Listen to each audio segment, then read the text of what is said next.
తన 150 సినిమాని మొదలెట్టడానికి సంవత్సరాల టైం తీసుకున్నాడు చిరంజీవి. దాదాపు 20 కథలు విన్నాడు. 10 మంది దర్శకుల పేర్లు పరిశీలనకు కూడా వచ్చాయి. చివరికి కత్తి రీమేక్ తీసుకెళ్లి వినాయక్ చేతిలో పెట్టారు. ఆ సినిమాని ఇప్పుడు శరవేగంగా పూర్తి చేస్తూ ఉన్నారు. సంక్రాంతికి సినిమా విడుదల కానుంది. ఆ వెంటనే 151వ సినిమాని కూడా మొదలెట్టేయాలన్న ఆలోచనలో ఉన్నాడు చిరు. అందుకు సంబంధించిన కథా చర్చలు కూడా జరుగుతున్నాయన్నది ఇన్సైడ్ వర్గాల వారి మాట.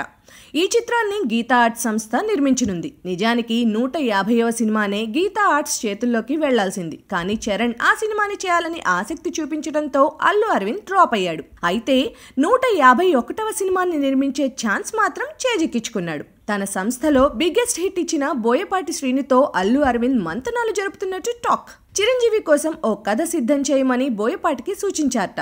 అందుకు బోయపాటి కూడా సై అన్నట్టు టాక్.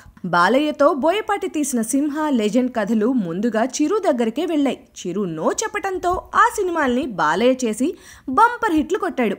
ఈసారి మాత్రం ఈ కాంబినేషన్ పక్కా అయినట్టే.